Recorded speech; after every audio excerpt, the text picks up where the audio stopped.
દક્ષિણ ગુજરાતમાં ખેડૂતોને સિંચાઈ માટે સિંચાઈના પાણી પૂરતા પ્રમાણમાં મળી રહે તે માટે નહેરનું નવીકરણ થતાં હવે તમામ પ્રકારના પાકો બનાવવા માટે સિંચાઈનું પૂરતું પાણી મળતા ખેડૂતો ખાસ કરીને ઉનાળામાં વિવિધ પાકોની ખેતી કરી રહ્યા છે।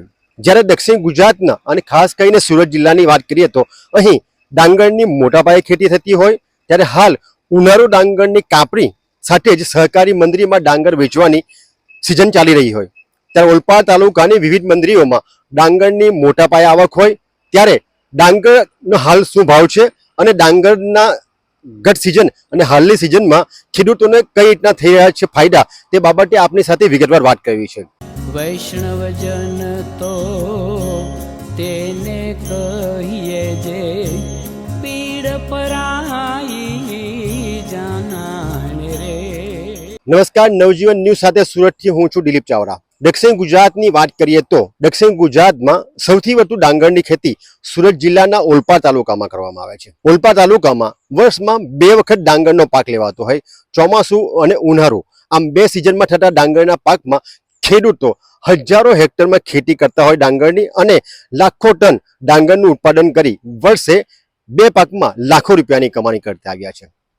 ઓલપાડ તાલુકાના વિસ્તારની વાત કરીએ તો ગત સિઝન કરતા ચાલુ વર્ષે ઉનાળુ ડાંગરનું મોટા પાયે વાવેતર થવા સાથે જ મબલક ઉત્પાદન પણ કર્યું છે।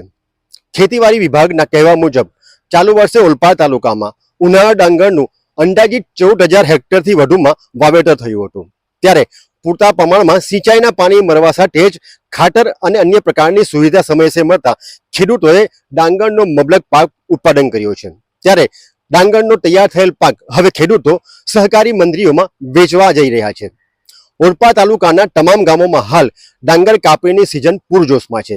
ખેડૂતો મબલક પાક કાપીને સહકારી મંડળીઓમાં વેચી રહ્યા છે। જ્યારે સહકારી મંડળીના આગેવાનોના કહેવા મુજબ ચાલુ વર્ષે ઉનાળુ ડાંગરનું મોટું ઉત્પાદન થયું હોય સાથે જ સરકારે ટેકાના ભાવ પણ આપ્યા હોય, એટલું જ નહીં પણ સરકારના ટેકાના ભાવ કરતાં સહકારી મંડળી વધુ ભાવ આપતી હોય ત્યારે જ ખેડૂતો સહકારી મંડળીમાં જ પોતાનું ડાંગર વેચવા માટે પ્રેરાતા આવ્યા છે। સહકારી મંડળીની વાત કરીએ તો ખેડૂતો પાસે ડાંગર લઈને ખેડૂતોને જ ડાંગરના પાકના ઉત્પાદન માટે સહકારી મંડળીઓ તરફથી ખાતર સહિતની વિવિધ સુવિધાઓ આપવામાં આવતી હોય છે ત્યારે ખેડૂતો સહકારી મંડળી સાથે જ તમામ પ્રકારે ખેતીના પાકો આપવા માટે જોડાયેલા રહે છે। ચાલુ સાલે પૂરતું પાણી મળ્યું એટલે ઉત્પાદન તો ડાંગરનું સારું છે। વીંગે 80 થી 85 મણનું ઉત્પાદન આવ્યું છે। ભાવની આશા શું છે ખેડૂતોને? ભાવની આશા 450 થી 500 રૂપિયાની આશા છે। ખેડૂત કિશોરભાઈ, દર વર્ષે ઉનાળુ ડાંગરની ખેતી થાય છે તો ગત વર્ષની સિઝન ને આ વર્ષની સિઝનમાં શું તફાવત? આ વર્ષની સિઝનમાં 15 થી 20 મણ ઉત્પાદન ઓછું છે।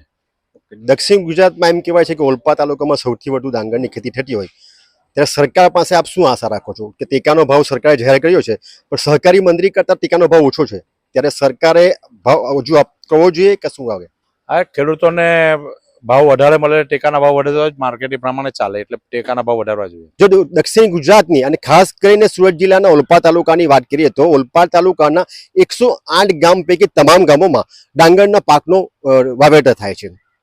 ચોમાસુ પાક તો થતો જ હોય પણ ઉનાળામાં વર્ષો પહેલાની જે સિંચાઈના પાણીની તકલીફ હતી તે હવે ઉકેલાતા નહેરોનું નવીકરણ થતા તમામ ગામોમાં છેવાડાના ગામો સુધી સિંચાઈનું પૂરતા પ્રમાણમાં પાણી મળતા હવે ખેડૂતો ઉનાળુ ડાંગર પણ મોટા પાયે બનાવતા થયા છે।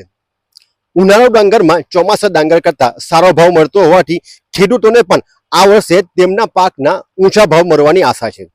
ત્યારે જ ઉનાળુ ડાંગરનો મબલક પાક થયો હોય, જો ખેડૂતોને સરકારના ટેકાના ભાવ કરતાં પણ સહકારી મંડળી થોડો ઊંચો ભાવ આપે છે તો ખેડૂતોને તેમની આશા મુજબના પાકના સારા ભાવ મળી રહેવાની પણ આશા છે એ સફળ થશે।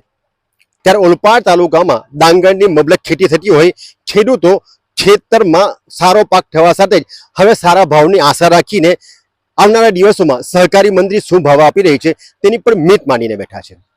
ત્યારે આવી જ મહત્વની ખબર જાણવા માટે આપ નવજીવન ન્યૂઝ સાથે જોડાયા રહો અને અમારી ચેનલને લાઈક અને સબસ્ક્રાઇબ કરવાનું ભૂલતા નહીં।